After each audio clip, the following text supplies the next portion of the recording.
I take it the announcement has been made about simultaneous translation. Okay, thank you.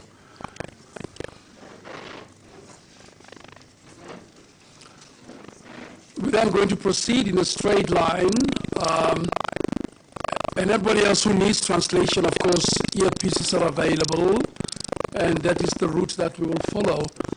It might facilitate a more effective examination.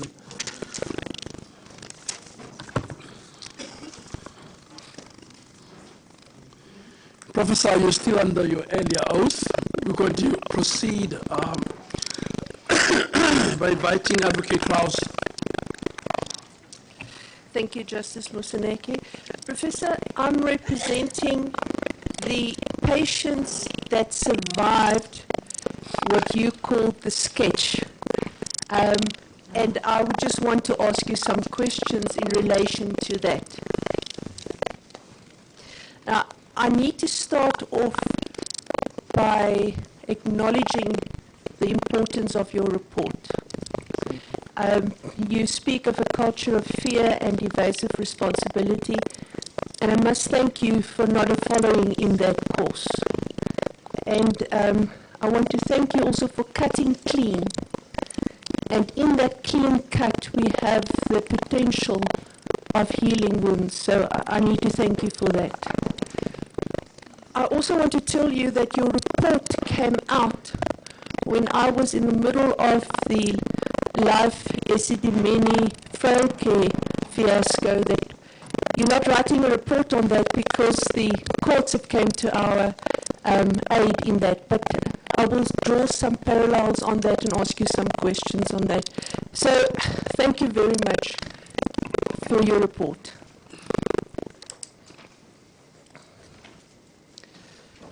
If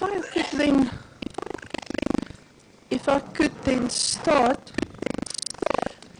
by something that you've said, selected NGOs. What I meant was that there was never a clear criteria that anybody could read that told me why this NGO was selected and not the other one. That's the first interpretation of the mysterious. The other was, there were already NGOs in the province, and I'm not sure why those were not considered, because they would have had the experience, and then there were new ones that were brought into. So that was a mystery to me. But when you ask why did they introduce new one, you know, they would say they wanted to spread the goodwill of empowerment or something like that. So for me, that's how I would explain the word mystery. It was never clear to me. The criteria, we looked for the criteria. What criteria were they using that could stand the scrutiny of testing that, you know, in order for you to have an NGO, these are the things you must fulfill. That was never clear. And it was actually confirmed by the fact that no sooner had they appointed the NGOs, and 6 of them were already closed even during the investigations. I mean, Precious Angels closed, Siabadinga closed, Siabatanda closed, Wokang closed, Wopilong Sirman closed. You know, the list goes on. And these were NGOs that had just been established in order to accommodate this project, even before they were already being closed. So it tells you that if there was a criteria, it was a useless criteria, because it didn't, it was not fit for the purpose that they wanted the NGOs to carry on.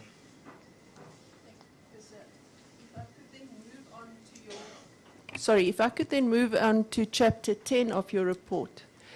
And your heading in that, or the name of that chapter is Failure to Listen. So if I'm just going to speak about that.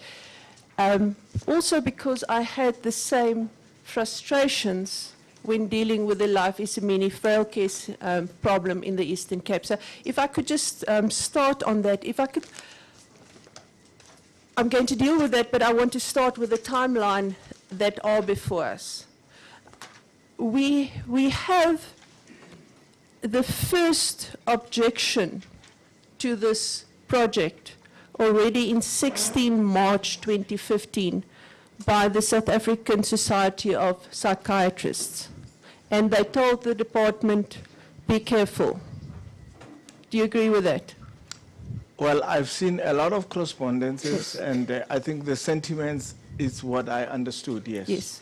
So the March meeting with the department was followed up again on the 22nd of June 2015, where the South African Society of Psychiatrists said, if you continue with this, there will be unintended, negative, and costly consequences. Now, that's long before this started. Yes. That has a very serious ring of truth to it, doesn't it? Well, as I say, I've gone through those documents, and they are part of the information that I think allowed me to form some kind of thinking around this project, yeah. Yes. Then, thank you, Professor. Then on the 10th of March 2016, there was again a letter to the department in which the department was warned that there will be considerable, imminent, and irreparable harm caused by the project. Do you agree with that? Well, I think with hindsight, I have to. Yes, I think there's a clear warning in both of these letters that something terrible is going to happen. I think that was constant, and the psychiatrists were not the only ones or the clinical heads. There was civil society that kept on banging at the doors in various ways. And as I say, for me, what was said was that all these people were constructive. None of them were sort of negative and anti. They were saying, let's discuss and come out with a product that we can all contribute to, because these people mattered to all of us as a country. Yes. But it went further than this not listening. On the 13th of September, the MEC was before Parliament. That's 2016, isn't that so? Yeah, that was as a response to Jack Bloom's question. Yes, and at that stage, it was believed that there were 36 patients that had died, but you've showed that it was much more at that stage already. Well, let me just now emphasize it. The reason why you come to that conclusion is that when you look at the death certificates, well, the last patient who died just before that date, I think either on the 12th or maybe early on the 13th, it was Sophia Molefe. Her mother was here yesterday. Professor, but on that occasion in the legislature, the MEC said to the person that asked the questions, you are grandstanding about patient deaths, sort of dismissing what he was saying. What do you make of that? That seems to have been the trend, because even when I asked her why were the numbers low, she said because the numbers had become a political game. I mean, it wasn't like, I'm taking responsibility, let me ask you. It was, and I asked, how come you have this low figure when I actually told her what the number was at the time. I think it was towards the late 70s. You said 77, yes, yeah, at that stage. And she still couldn't get it. And she just kept on saying, but you know, if I'd released such numbers, it would have been a political game. So part of me said, they see this as a political football rather than something that matters, that there's real life here. There is real people here around whom there are families that care about them. And that's really, yeah, but yes. It was part of not listening, as I may put it that way. If I could make two observations on that. The first is that in terms of the Mental Health Care Act, you must act in the best interest of your patient. Yes, you must become an advocate. And that didn't happen. No. And up to today, that former MEC has not apologized to anybody, as far as I'm aware. Are you aware of any formal apology from her? Didn't I record something that she takes responsibility? I'm not sure about the word apology, but she did admit that she takes responsibility. apology, I can't recall, but the responsibility, I think she did admit that she takes responsibility, and I think maybe I haven't recorded it in my report, but I would like to believe she would. I think so. I mean, I think at the end of the day, offline, she said to me that she can't sleep at night. And this matter bothers her. Now, on the one hand, she couldn't sleep. In fact, during the course of the investigation, she wanted to know when I would finish it because she really wants to take a break. Every day something is happening, and she's obviously under pressure. And, and I said, no, I couldn't tell that. So somewhere, there was still, if I may call it, some lingering Ubuntu, if I may use the word. But why it did not translate into proper listening and actually taking the appropriate action, I cannot answer that, as I've already indicated. You see, that remains my concern. If we go through the timeline, it's clear there wasn't listening. Now, the similar thing happened with Life Esidimeni in let me just get that word right, Esidimeni in the Eastern Cape. We had exactly the similar thing. Even when your report came out, nobody listened. Now, my question to you is, how are we going to make sure that this does not happen again and that people will listen in future? I mean, it's a much more complex a problem than I can answer as a scientist. But people are socialized in different ways.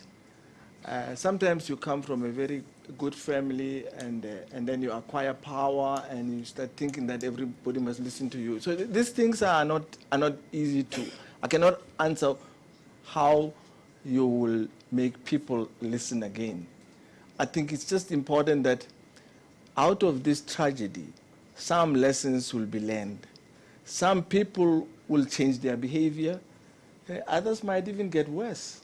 So I think we must just understand that the signals that come out of this hit us in different ways, and depending where we come from, we are actually going to be different people from what we used to be. Whether it's in a positive sense or it's neutral or negative, I can't predict that.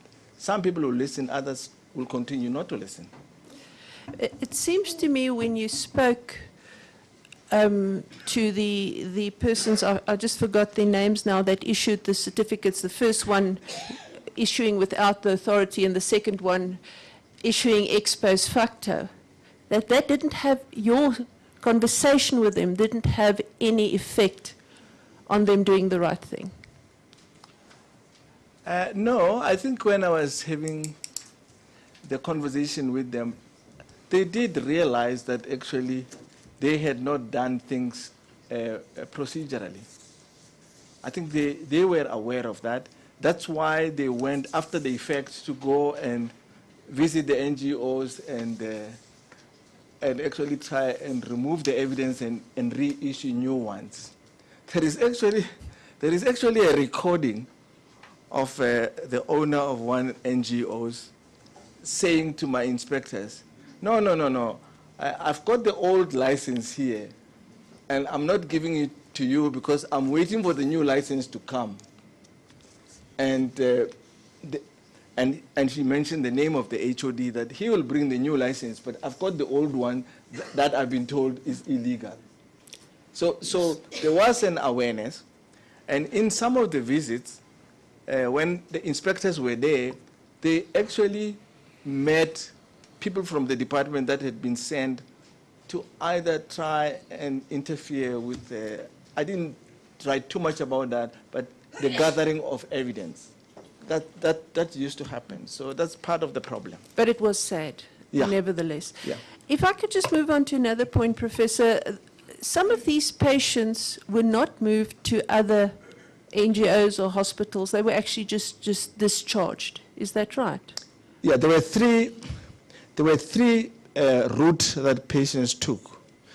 You were either discharged home because maybe your your family took you, or because they felt that maybe you are in a reasonable state to be able to be rehabilitated at home, and you were sent to a hospital because I think all that could happen to you at the time, you needed, I think, urgent and maybe continuous medical attention and so forth. And then the third category was where you were sent to an NGO, and there were two teams that were based at Life Esidimeni that were to assess these patients and allocate them to the appropriate or to the seemingly appropriate NGO where they could go. Again, the criteria that was used was mysterious. It wasn't clear. Could I come back to the patients that were released home? Yeah. Have you perhaps looked at the discharge rate in Life Esidimeni prior to this project, and in this project, how did that differ? No, I didn't examine that. What effect, in your expert opinion, would it have on a family to receive a mental health care user back into their family without the proper training or advice? Well, I think it depends where you are. You know, if you grow up in a village where there are often mentally disturbed people, they actually, everybody gets to know that so-and-so is mentally disturbed, but they look after them very well. So you're able to laugh with them. But I think when you start living in the townships and so forth, it depends whether the person that you are welcoming home, it's something that you really wanted to do, because then you go out of your way to make sure that they are accommodated, you understand them and so forth. But if they are imposed on you, then I think it can actually disrupt the family life in a very significant way. Professor, have you spoken to any family member with whom that has happened during the course of your investigation? I haven't spoken to, I would say I've spoken to one or two and asked how life has been in the family since this incident has occurred. But all of them have often, I think people feel that they shouldn't tell you everything in their family, so they just tell you it's okay. I mean, if I come here in the morning and say, good morning, how are you? Most people say it's okay, but they know that it may not be okay. Yes. But you are not going to go into that kind of detail. Thank you, Professor. I'm just going to move to another point, and I'm going to speak to you about relapse generally. Yeah.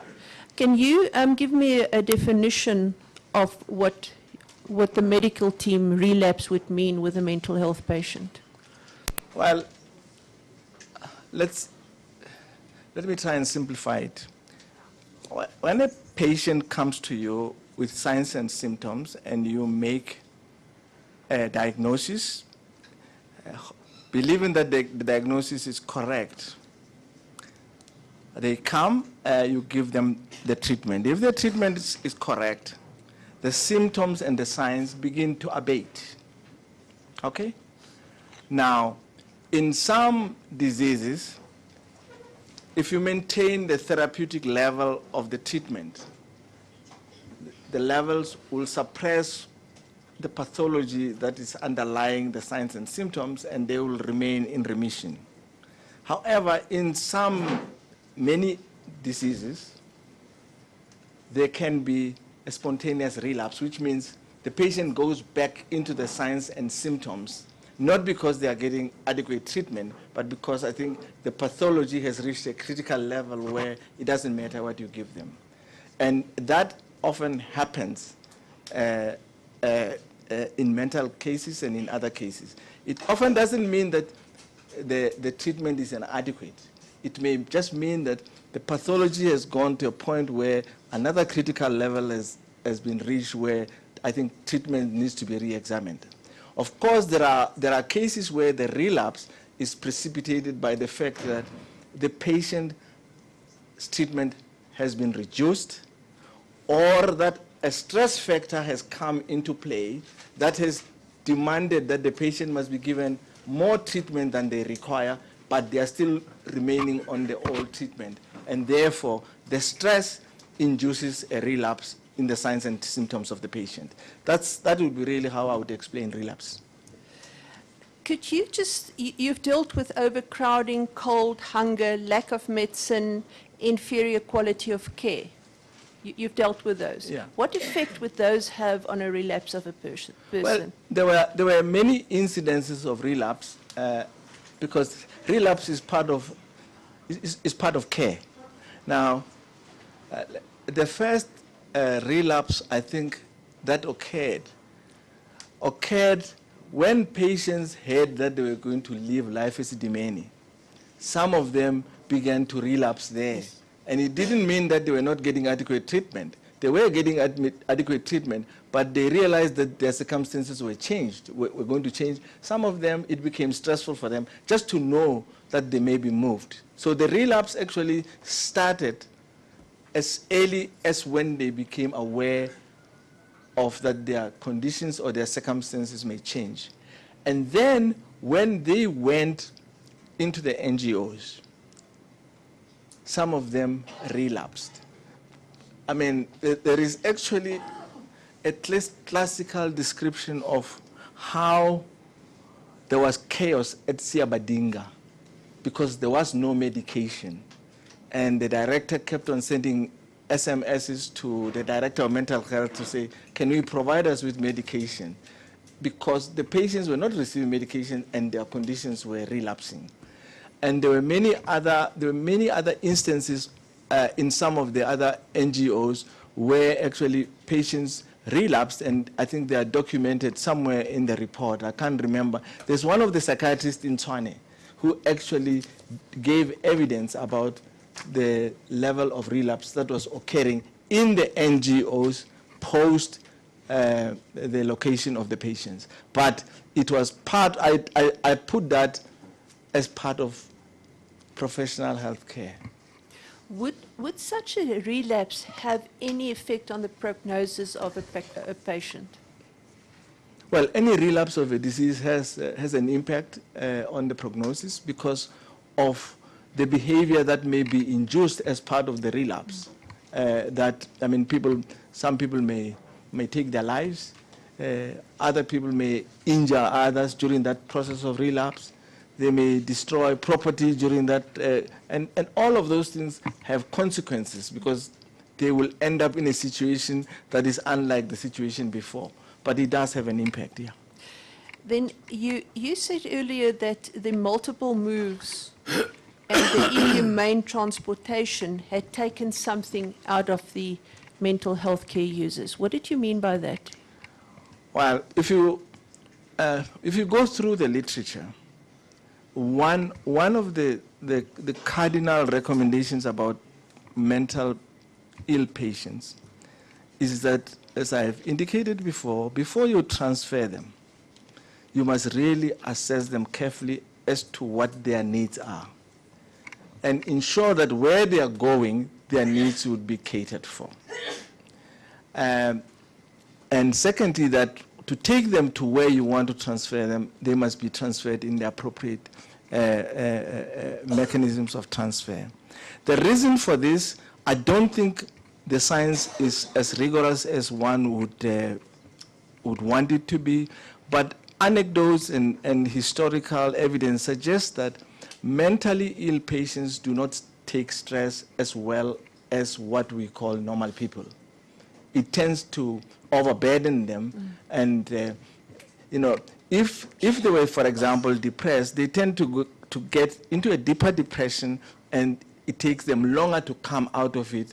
I think trying to familiarize themselves maybe with their new environment, familiarize themselves with the people who are looking after them because they didn't know them. There are all sorts of things that they may not communicate, but their behavior will tell you that this person is not as normal as where he left to be where they are. And it takes longer, and it's a deeper process than, I suppose, in a normal person where you can ask them, why do you look unhappy or something like that. If you said to a mentally ill patient, why do you look unhappy, they may clap you or something. So what what you are saying, Professor, is that the stress beforehand of knowing that they are going to be moved, the stress of being moved in an inhumane way, the stress of having inadequate care, the stress of multiple transfers, the stress of people dying around you will have a severe impact on relapse. It's both ways. I think it would have an impact on the relapse, but the relapse will also have an impact on the other people that have not relapsed. So it works both. So it will be serious as well. Thank you very much. I'm going to move on to the next point then. I just want to speak to you about policy, and Justice Moseneke had spoken to you about the recommendations, and I'm not going to touch much on that. But how are we going to, through policy, make sure that this does not happen again?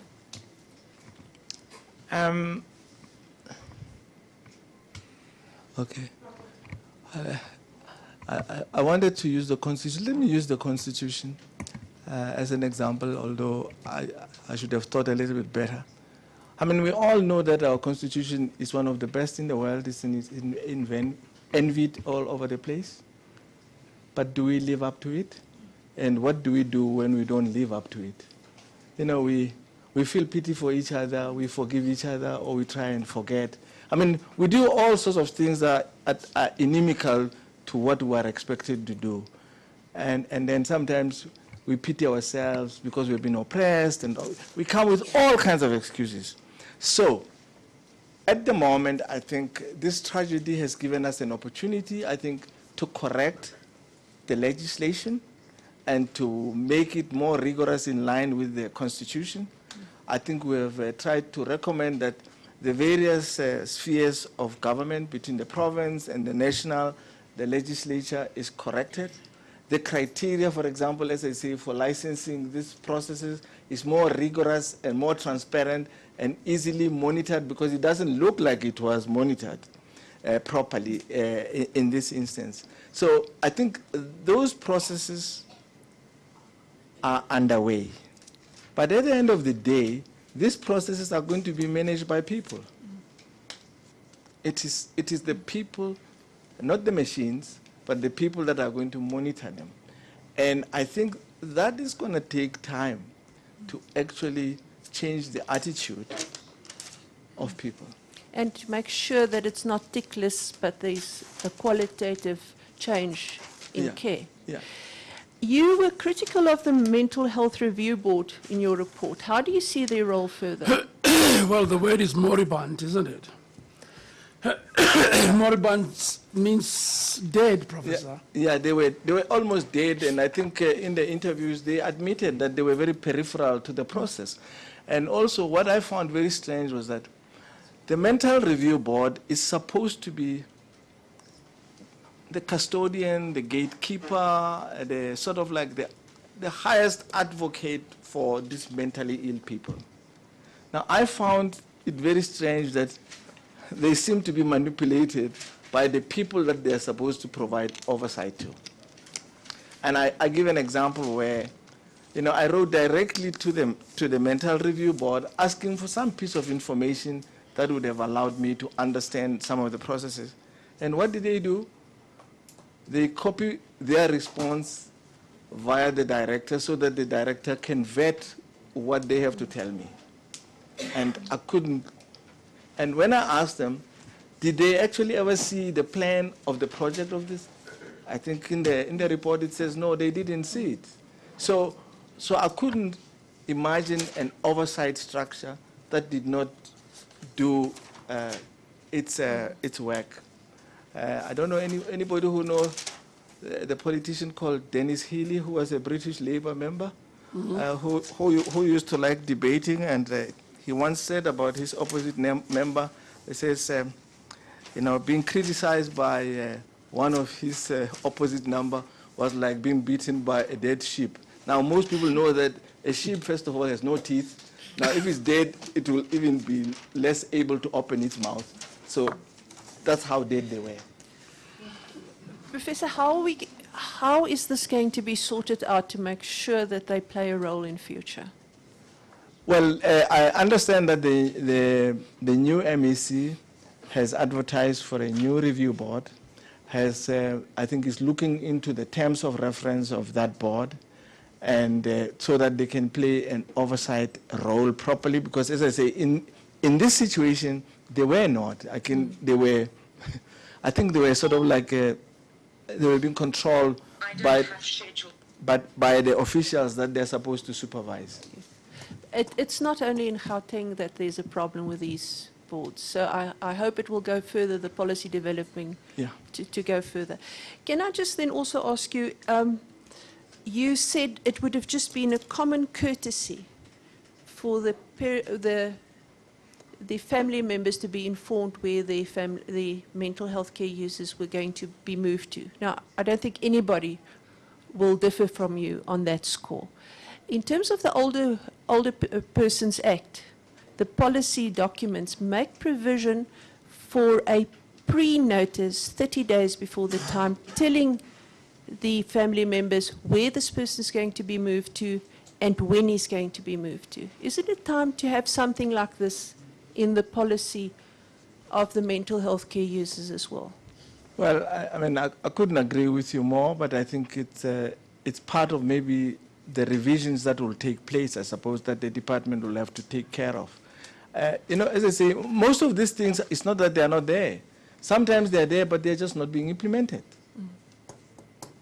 But it just makes common sense that even if there's a policy or not, that you would deal with it in that way, isn't it so? Yeah. Then Justice Moseneke has asked you much about the recommendations, and I'm not going to repeat everything that was said. I'm just wanting to ask, are you still monitoring this process, and what is your role in the process of monitoring your recommendations?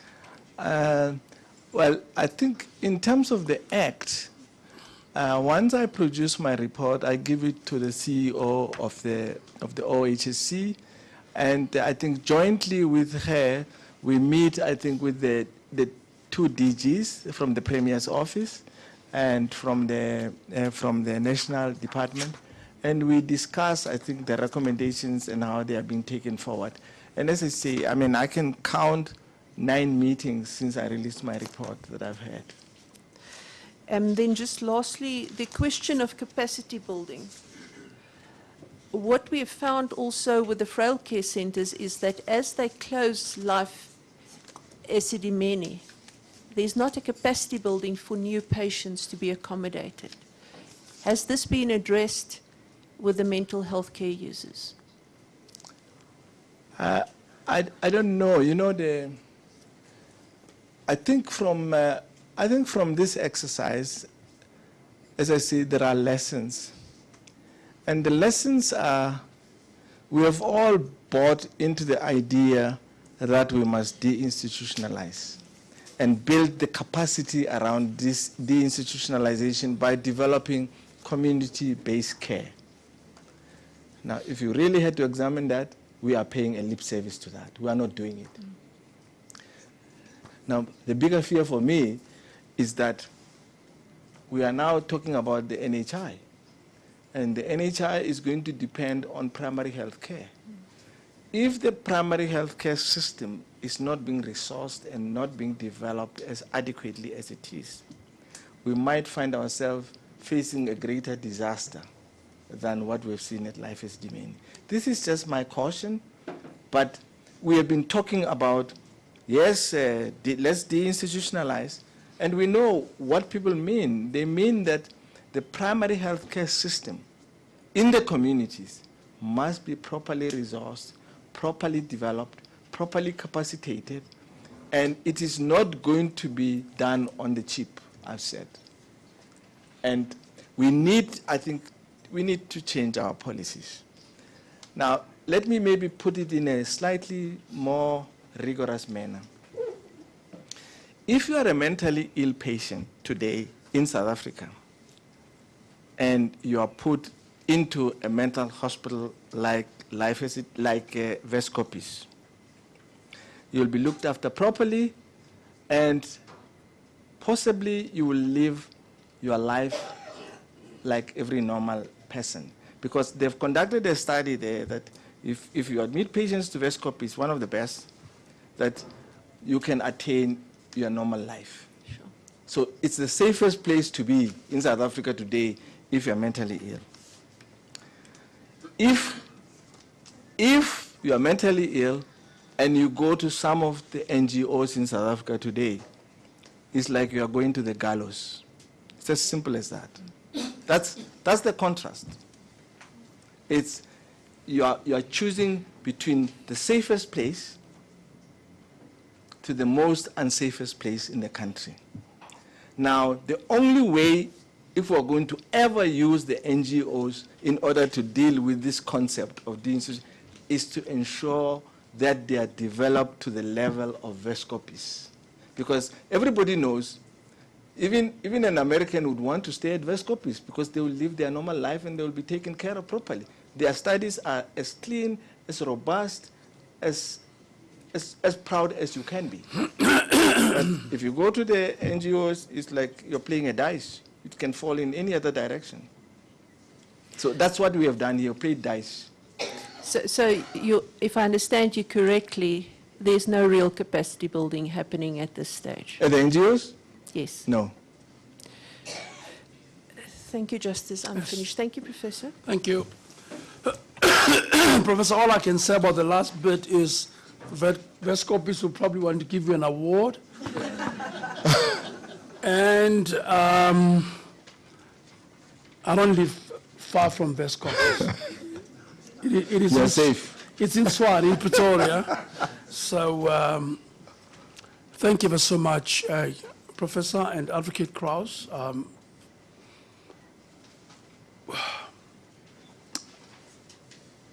Advocate Luciana, do you have any questions? You're not obliged to have questions. No, I'm sorry, Justice Musaneke. Just for clarification, and this relates to the policies and the need to. We have been asked a question on how do we use policy.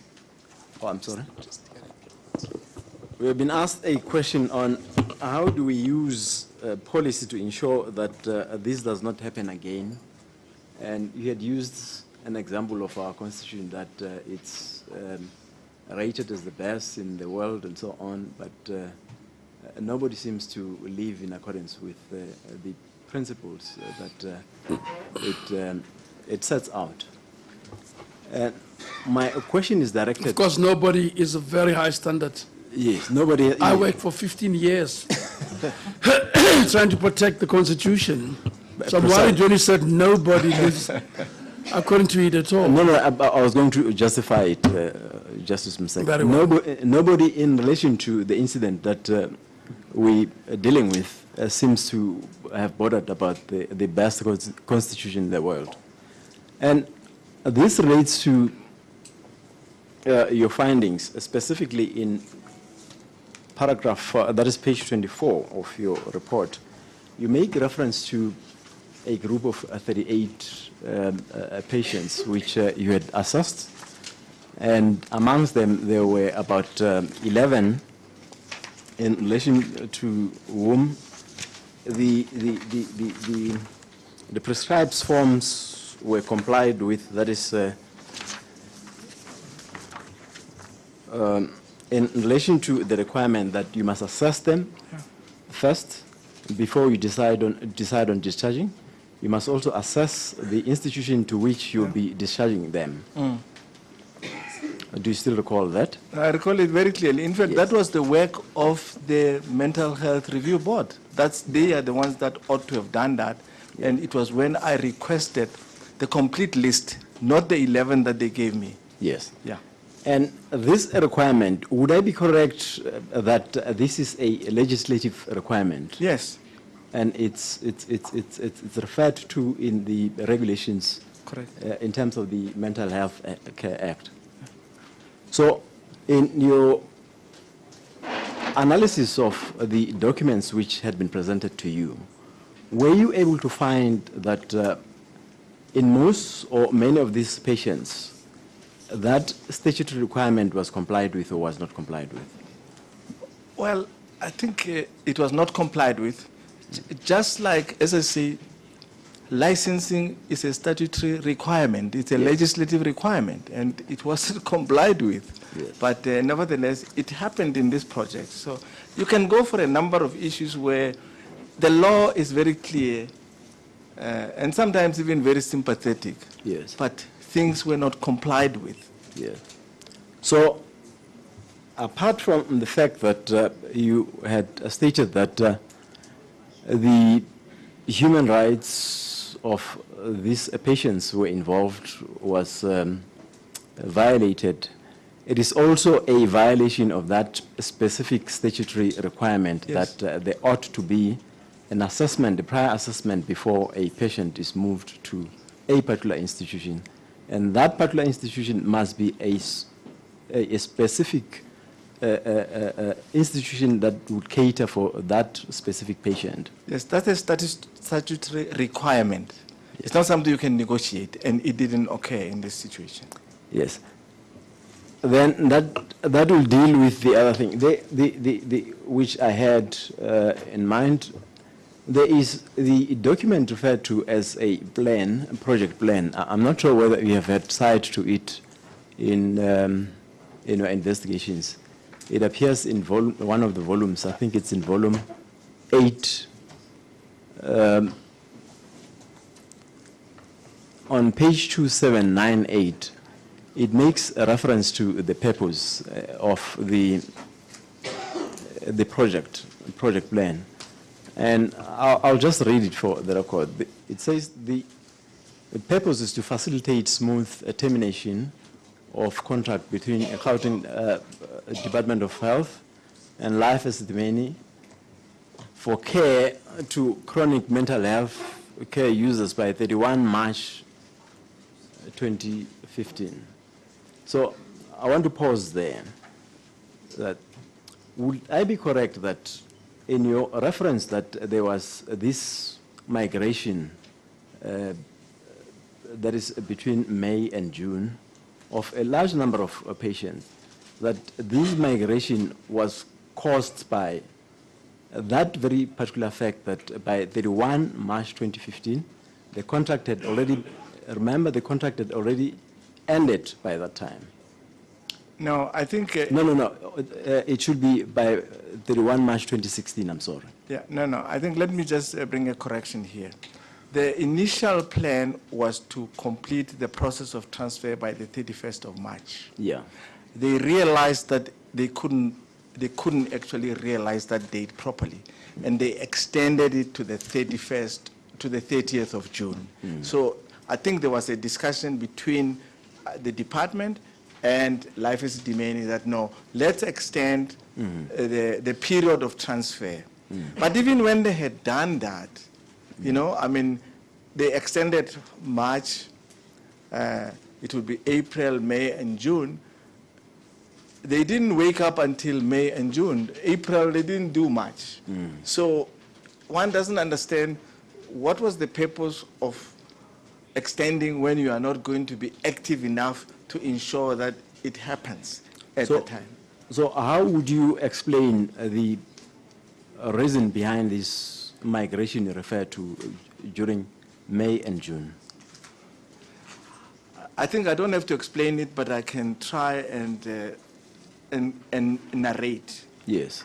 If you are involved in a legal contract and you know that the contract finishes at the end of June and you haven't done anything in April and you have about 1,300 people to move, you've got to make a plan to move them.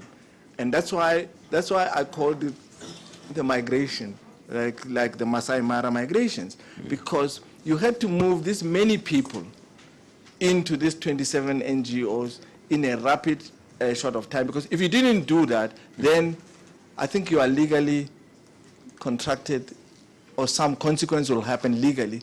Remember, you have already postponed it in March. You can't go and postpone it again in June. Or if you did that, then there will be consequences. And I think that was really the panic. There was a panic that came into the process that we need to do it. If we don't do it, then what's happening? Okay, thank you, Justice Masaneka. I don't have any. Very well. Any re-examination? Thank you, Justice. Good afternoon, Professor. Good afternoon. From yesterday, you testified that the issues relating to the death of the mentally ill patients came as a big surprise to the government at large. I think that's correct. It not only came as a big surprise to the government, even to the nation. I mean, the media woke up and there were protests everywhere. So it's not only government, but it was the country woke up to a rude awakening that they had not anticipated. This one. And then it was also your evidence that it was never anticipated or it was never predicted. Yeah, not directly, but I think as Justice Masaneka did mention that they said there were going to be dire consequences and so forth. But in scientific terms, I feel you must try and speak accurately. In the Bible they use the word people speak in forked tongues. I don't speak in forked tongues. So it was not direct, but it was implied. Now, if people imply things, it means they can always escape from the truth when you actually put them, against the wall. So the actual word death did not exist. And I think an expert in that field should have actually mentioned that one of the consequences would be death. And it is agreed that the incidents were indeed unfortunate, that the incidents occurred in the manner that... I would like you to use counsel. Shouldn't you use not the passive voice, but the active voice? It was considered, it was regarded, it was a surprise. Can we have subjects and verbs and objects? The simple sentence, so that I know who you're talking about. Okay? It was not anticipated. Now we have to say a clearer question so that your witness can be able to respond to it. Thank you. Okay, very well. Professor, you will recall that upon the incident having occurred, it was the National Minister of Health who started the process to uncover the actual circumstances leading to the death of the people affected. Do you recall that? That's correct. Yeah. It was the minister, but also Section 27 was involved in that process at that time. And the actions by the minister was a clear demonstration that the government, on behalf of the nation, was really concerned about the incidents. Well, I agree with that, and there are several pieces of evidence for that. It was the minister who actually instigated his Ministerial Advisory Committee upon hearing that there were this death to go and investigate some of the NGOs and close them, and a consequences of that was to close the Precious Angel.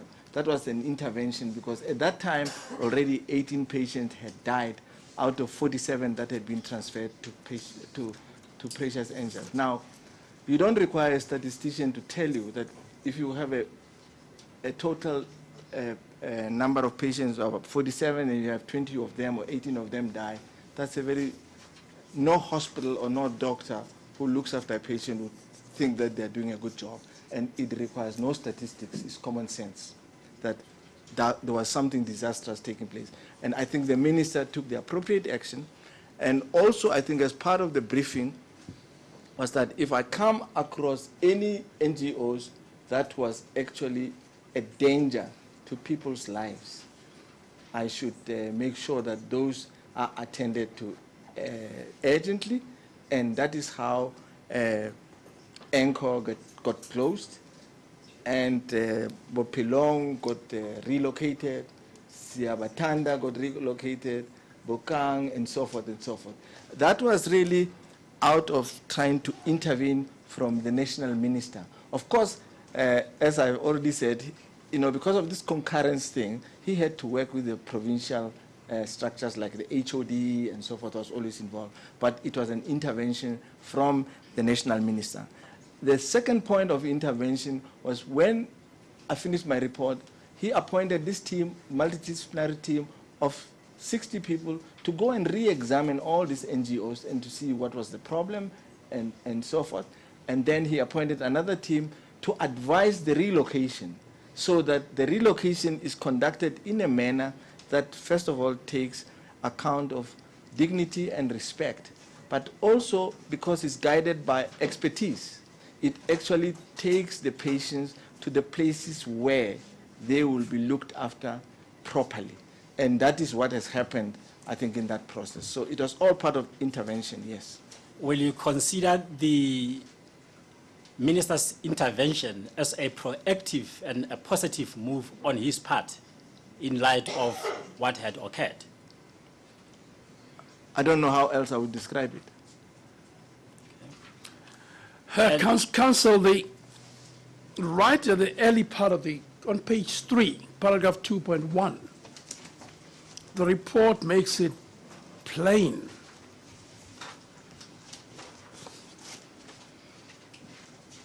the role of the minister, isn't it? The Ombud writes quite clearly the intervention of the minister, his role. 2.1, can you see that? Do you want to contest that? It looks fairly straightforward and plain. The minister's salutary and welcome role to help unearth this difficulty. In other words, I'm not certain whether you're pushing the witness to challenge his position or you accept that the minister played this role, which is documented not once but several times. Well, I'm trying to get the witness to confirm on record the steps that the minister had taken in order to demonstrate that the government was just not sitting backwards, but like steps were taken to ensure that appropriate measures are taken in order to avoid the situation becoming worse. I think I've confirmed that, and I've given the examples of the interventions that I thought mitigated against death, and also showed that when we, I think, relocate the patients, we were going to relocate them to places where they could be professionally cared for and receive proper treatment, which I believe they did not receive wherever they were before that. And what is on record is that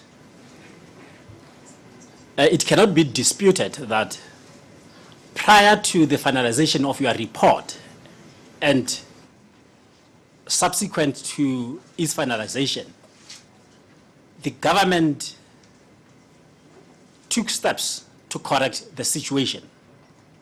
Will you confirm that? I think I've already mentioned that. I think they took the steps by closing some of the NGOs already and by relocating some of them, and by realizing that it is appropriate, I think, to consult and talk to the families and so forth. So both the Premier and the National Minister have taken a lead, as I've recommended, that in order to address this issue, I think in a humane way, but in a manner that shows that we respect our Constitution and we respect, I think, everybody who has been involved in this process. And you also dealt with the aspect of the monitoring process, that to the extent that the control period was from 1 October 2015 until 1 February 2017, you were engaging with the role players in relation to the recommendations that were made pursuant to your report? No, I think maybe I may not have understood you. I think when I was doing this report, I tried not to engage too much with the people. Remember, I'm supposed to do this without fear, favor, and prejudice, and I must be independent. I tried to do that, and I didn't want people to clutter me, drop names or anything like that. I just did it. Once I had finished the report and I'd taken it through the right processes, then they could come into play. But also remember that through the Act, I'm protected not to be interfering with them. The CEO of the OHSC takes over from me, but I can accompany him because sometimes I needed to clarify things for them. But really, I'm almost like a bystander, but listening to the fact that things are being done and they are being done appropriately. Professor, in your report, you made a number of recommendations. Can you just confirm if these recommendations are being taken seriously by the government in order to ensure that corrective measures are being taken? I can confirm that.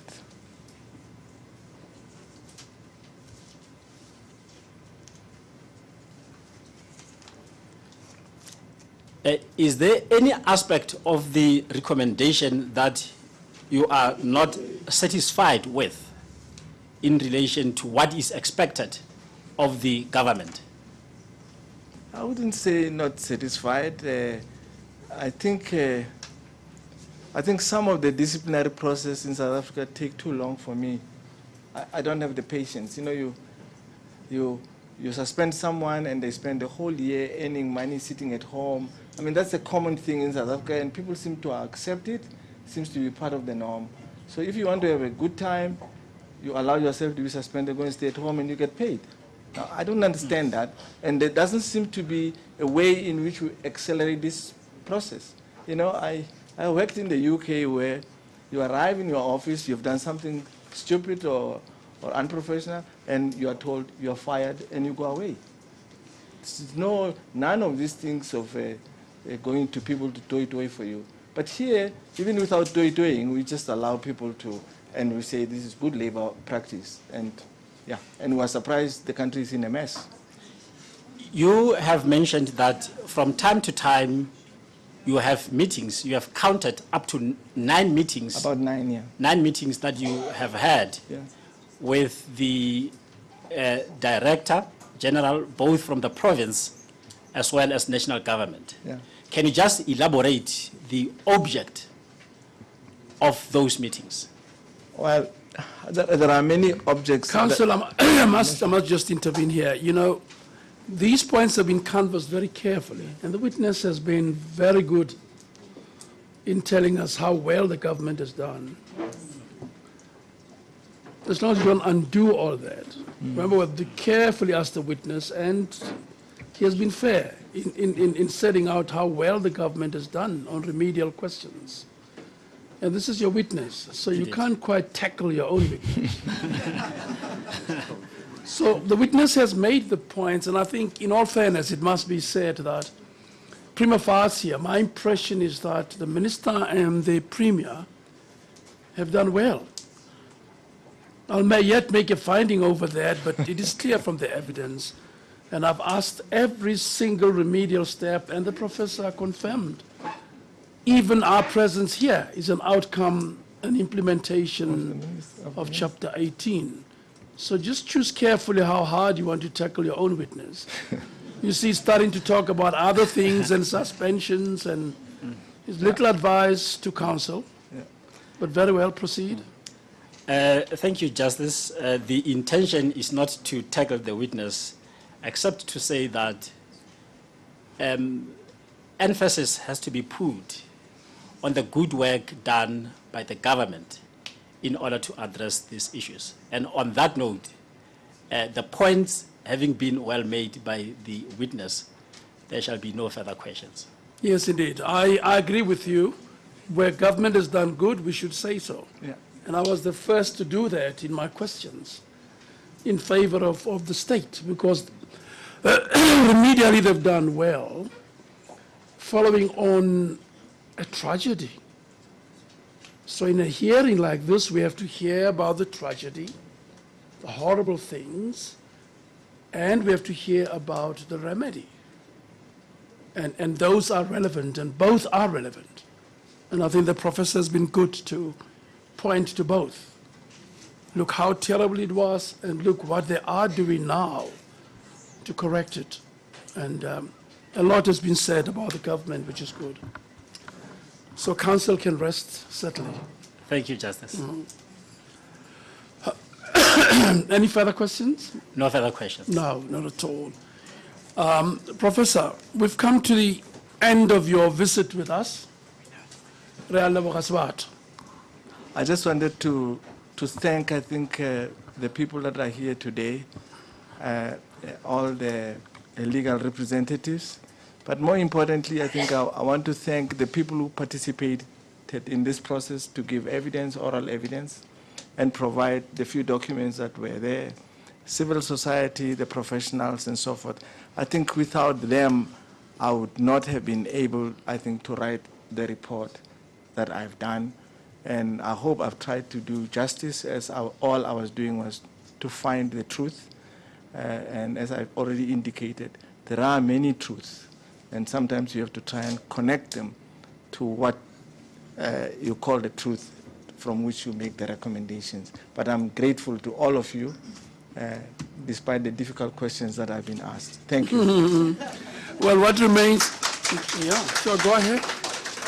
There comes the applause from the people who have been serving. What remains is for me to thank you, for agreeing to come out and give evidence, and for being exemplary at this time and in this place, call it our country.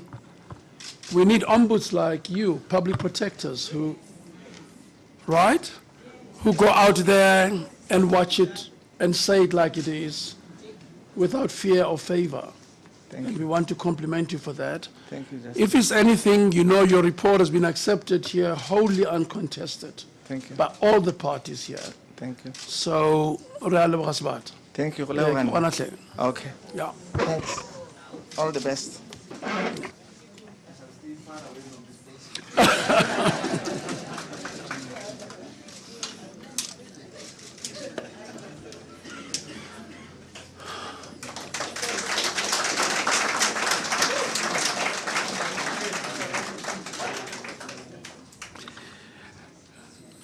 Well, thank you. I shouldn't sound like a pastor, huh? The professor sometimes sounded like a pastor. But when we do good things, often good results from there. And he's done very well, and we all are grateful, and you are right to applaud him openly and publicly. The time is 1:05. You'd like to tell us about your next witness, counsel?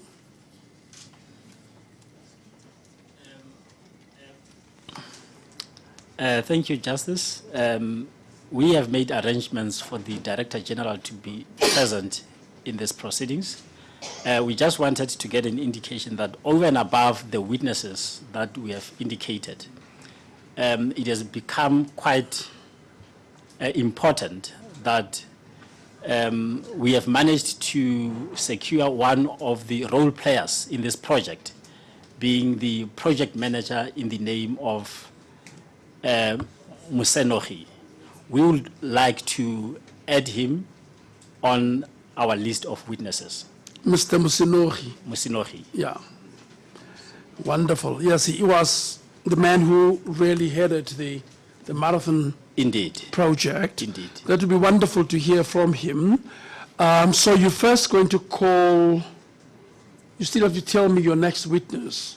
Who is your next witness? We intend to lead Mr. Masino so that he can actually give context to... And that will be ahead of the Director General? Ahead of the Director General, because her evidence will be subsequent to all the events that had taken place. It can only connect the process. And in that regard, I have had the opportunity to give that indication to some of my learned friends about the intention to precede Mr. Masino before the Director Very General. well. That is your choice indeed, particularly if your colleagues are comfortable with that. And Mr. Masinochi is available and here. Indeed so. I intend to proceed up to 1:30. So I think you would have to lead him in chief, and we adjourn at 1:30, and again, take a 45 Justice minutes Masineki, break from there. I beg your pardon, Yes, but you made a comment that I feel duty-bound to clarify, yes. that we are all comfortable with the change of order of witnesses. Our position is, at the very least, I am instructed to say, that while we may not object to the change in the order that has now been presented to us, we were not informed that Mr. Masinochi was going to be called today or tomorrow at all until this morning. And then shortly after that, that not only that he would be called, but that he would be called ahead of the Director General. This makes it very difficult for the legal representatives to prepare for the evidence that Mr. Masinochi will be providing, and for the questions that we seek to put to Mr. Masinochi. So I'm instructed to register a very deep concern about the process and the procedure and the surprise information we get day by day, and to request that this does not take place again. Very well. Yes, Advocate Krause. Thank you, Justice. I just need to say I'm part of the sum that was not informed formally. So it comes as news to me, and I'm not prepared fully. I can probably use lunchtime to prepare, but I would have liked, really, in the interest of justice, to have a little bit more time knowing who the witness is, to prepare properly and to make sure that justice happens here. Yes. Justice, we will. Advocate Grunewald. Thank you very much, Justice. Justice, we also have little time to prepare, but we'll do so. So we have no objection. Thank you. Well, I was left with the impression that you had talked to your colleagues, and they are aware of all this, and they say they are not, or they were told on short order, short notice. When did you inform them, Counsel? I have given that indication during the tea adjournment this morning. Like as I've said, indeed, I haven't had the opportunity to speak to Advocate Krause, but I have spoken to the other members. Okay. Let's just repeat the ground rules that are well known to all practitioners, right?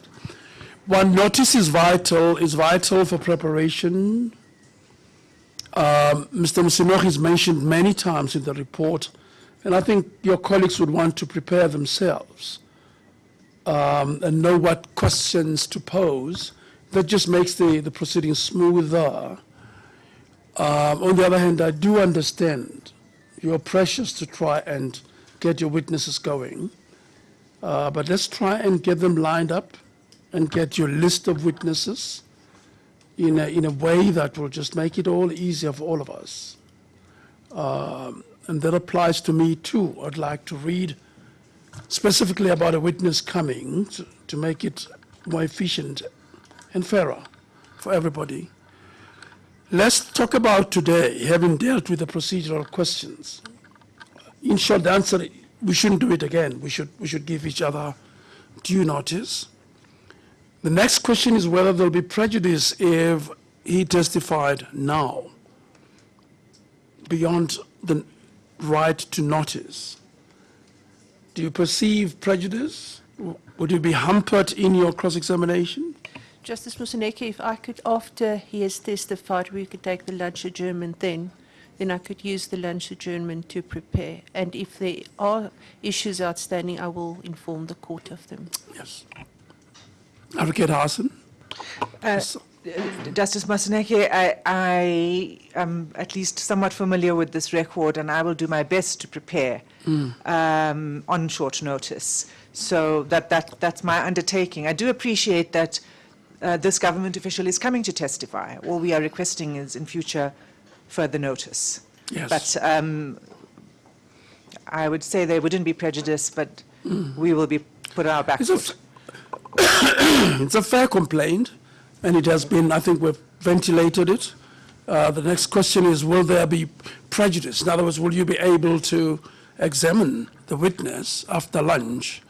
What I would do is I would lead the witness, allow the witness to be led in chief, and that would allow you to, and if we need a longer lunch, well, let's take the hour, a full hour. And when we come back, you might be any readier. If you're not, you know your remedies, is to tell me, and you'll get more time. That's correct of all counsel. Do you have any objections to this, Advocate Ngujan? No objection, Justice Moseneke. Advocate Kulevard, objection. you said you'll be able to trot along. You'll do your best. We will do our best. Very well. We're going to lead him in chief right now, and that will allow your colleagues to be able to prepare for the examination after lunch. Shall we call Mr. Masino now? Thank you, Justice, Thank and I'm you. indebted to my colleagues.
Mr. Musinohi, welcome. In which language do you want to testify?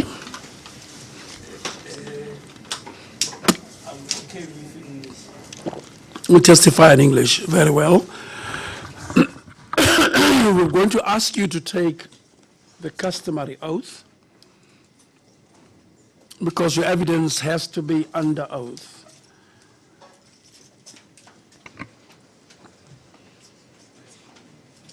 Do you want an affirmation or do you want to take an oath? Normal oath. Normal oath. Yes.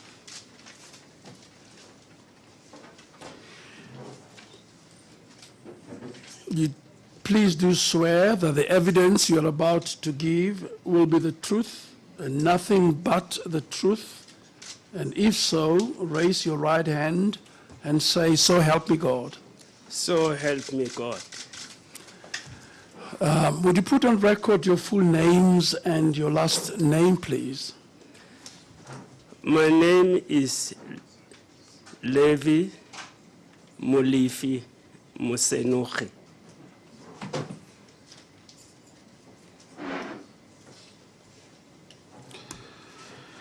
Thank you for coming to testify, and please be relaxed. And you're going to be led in chief by counsel for the state. And after that, you will be asked questions by the rest of the advocates. And I'm therefore going to hand you over to Advocate Hutamo, who's going to lead you. Thank you. Thank you, Justice. Mr.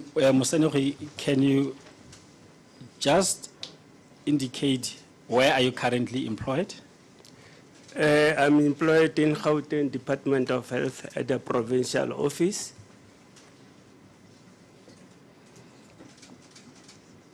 In what capacity? I'm the Chief Director, Planning, Policy and Research. And for how long have you been holding the position? I came to Gauteng in 2006 as the Chief Director, District Health Services. And in 2012, I think, I became Chief Director, Planning.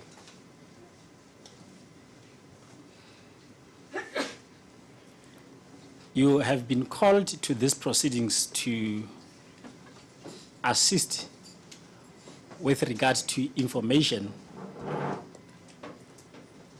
relating to the deaths of mentally ill patients who were housed at Life Esidimeni. Can you just assist by giving your involvement in relation to the program or project which was headed by the department? Okay. Just before you start your evidence, has Mr. Masino reduced any of this evidence to writing? Is there anywhere where you want us to look? Or are you going to leave it only viva voce? I will be leading him orally. There is no formal statement. No prepared affidavit or statement or report? No, It's not a prerequisite. I just wondered whether there is one. there isn't one.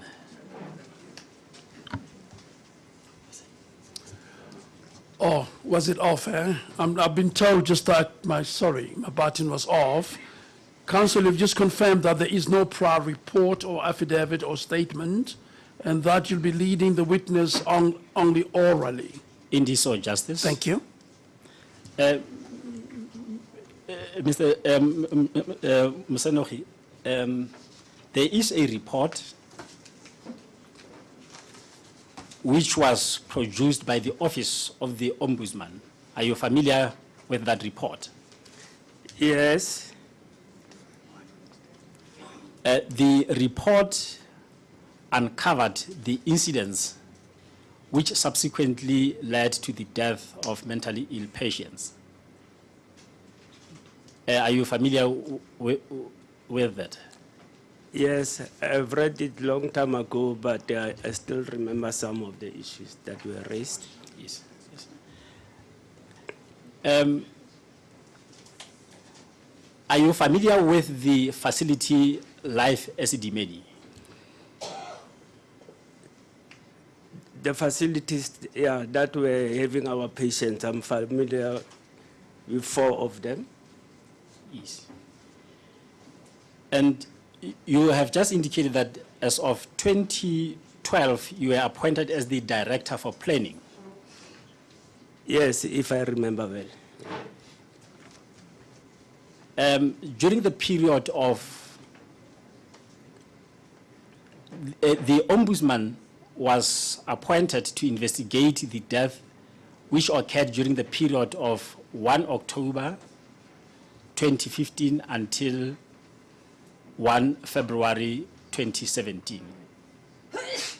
Can you just assist these proceedings and give an indication with regard to the transfer of the patients that you have just referred to from Life Esidimeni to other institutions? Maybe I must start at the beginning, how I got involved in the project. I was appointed, I think, earlier in 2015 or late 2014 to head a team that was looking at the termination of Selby Park Hospital We had a arrangement. team looking at, Selby Park Hospital arrangement between us and Gauteng looking Health. at the termination of the arrangement between yourselves and Selby Park. Yes, it was a done referral where patients were taken to Selby Park because of space limitation in our facilities. So I was asked to run that team. I did run that project where we transferred most of the patients who were at Selby Park to our facilities. So I was running it together with a team of CEOs and appropriate people from HR and What was Finance. Selby Park? What kind of place was Selby Park? Selby Park is a private hospital run by clinics. So I was asked to lead that team. So I did that successfully. And people were taken to our facilities, our hospitals. So after that, in November, I think it was the 5th, because I'm responsible for planning and performance management. And what is clinics? Clinics is a company, a private facility company that was running Selby Park on our behalf. So on the 5th, I think it was a performance review. Normally we have a quarterly performance reviews in the department. And as the head of planning, I'm the one responsible to making sure that we have quarterly performance, which have the executive together with all managers to present their performance for the quarter. And it's at that meeting, which was held at Tavern Hall in CBD area, where after summarizing the meeting, MEC either proposed or directed that I should help coordinate the mental health unit project on life Esidimeni, because I have done well in terms of Selby Park. Can you please just indicate the time period when that was proposed? Then you can then proceed.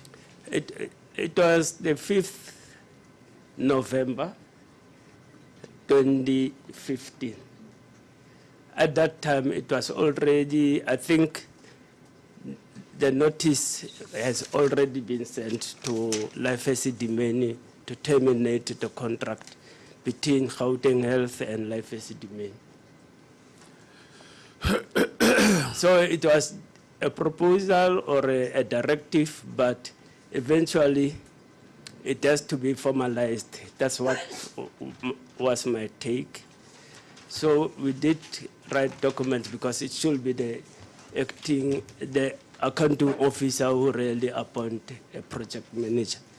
So I did get my appointment. I did prepare letters and nominations for everybody who can assist me with that task, and they were duly signed off by the accounting officer, the HOD. Who signed your mandate? The accounting officer, the HOD, later in November. And who was the HOD then? It was Dr. Bani Silebano. Dr. who? Dr. Bani Silebano. Oh, Lebohile. Okay.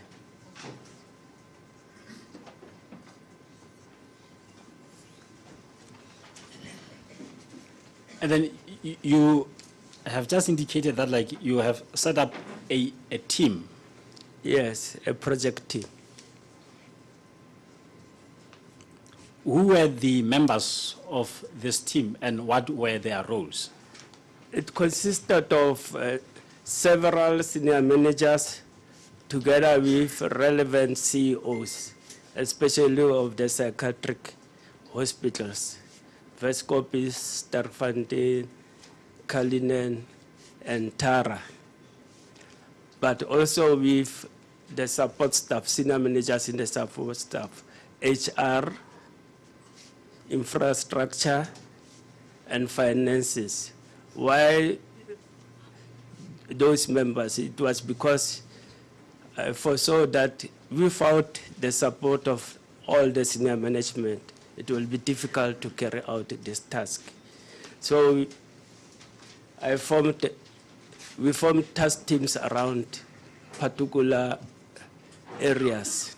HR, because we needed to look at the staff of Life Esidimeni, especially those who were taking care of our patients there. Finance, because we will need a lot of financial funds to carry out our task. Infrastructure, because we needed to renovate some areas in our facilities so that we are able to accommodate additional patients. And then the mental health unit was already working because the project, when I took it over, was already running.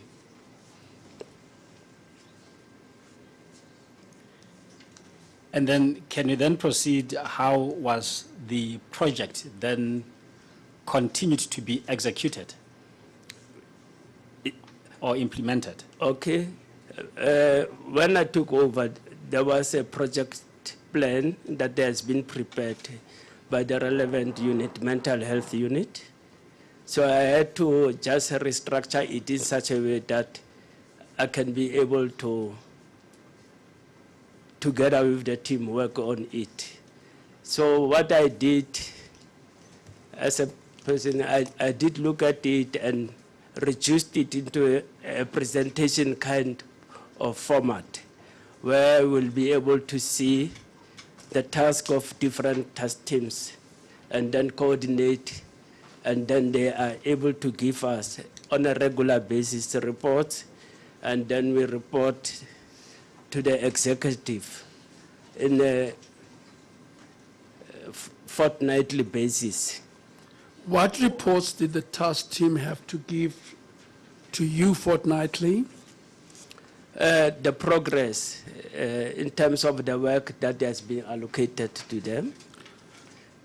For an example, the task team of mental health unit, together with the clinicians, had to continue to deal with the patient issues because that one was already established under the Directorate Mental Health Unit. In terms Give us examples of the issues that the mental health unit had to deal with. It was dealing with, because it was their normal task, they were dealing with the admission, the discharge, the assessment of patients within Life Esidimeni. And also they were taking care of the NGOs because it was part of their normal duties to take care, to ensure that they work with the NGOs that are assisting Were them. these clinicians working for the department, Provincial Department of Health? Yeah. Or were these clinicians working for Esidimeni? The clinicians within the task team were working for the Department of Health. Most of them were from our institutions like Vescopis, Tara. Most of them were clinical managers in those institutions. Yes. And their function was to assess what? To assist us with the management of patients in particular, and to assess where we need them to assess individual patients. Management of patients when what happens? They're already at Life Esidimeni. Yeah. They have been looked after there. But what were your clinicians' role? What did they have to do? To guide us and to work with us in terms of, especially when we need to move patients to different facilities because you needed to have technical people to assist us in terms of when do we move people from one area to another. Those technical details needed to be attended to. So together with the mental health team, I think they were responsible for that. And you have just mentioned that this unit had to produce a report on every 2 weeks of the work that they have done. Yes. Through you, Justice, may I just inquire if it might be an opportune time for the lunch break? I see it's 1:30. Yes, it seems to me how long do you expect the witness? Well, like probably for a further 10 to 15 minutes. 10 to 15 minutes would help because then your colleagues will get an opportunity to prepare. So perhaps we should wait. If it's longer, then we should consider adjourning. But if you're talking up to 15 minutes, and don't feel hurried, please. Please. These are important matters and an important witness.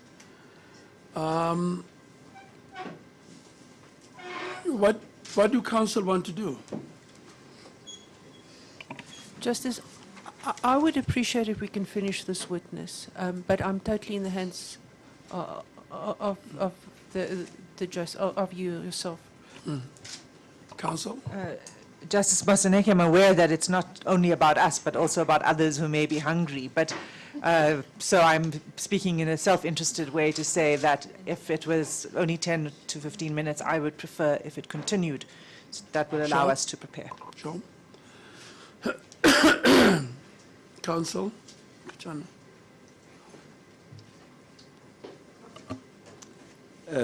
I'm sorry, Justice Mseneka, I was looking at... Yes, Yeah, I was... where? Yes.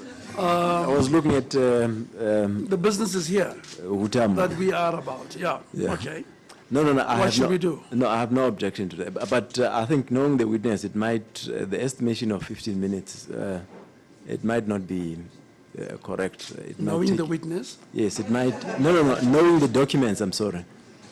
The witness might take a little bit long. Okay. Yeah. Counsel? If it's 10 to 15 minutes, Justice, we don't have difficulty, but and I don't want to dictate to my colleague here, but this witness has quite an important role to fulfill, and there's a lot of people here that wants to hear from him what happened and how it happened, and I don't think it needs to be elicited by cross-examination per se. So, yeah, but I leave it to my colleague. In the light of what you heard from your colleagues, what do you want to do? You are dominants. I mean, if it's going to take the afternoon, of course, there are two sides to it. Part of the reason why we're not adjourning, we're trying to accommodate the exigency of the need, the preparation.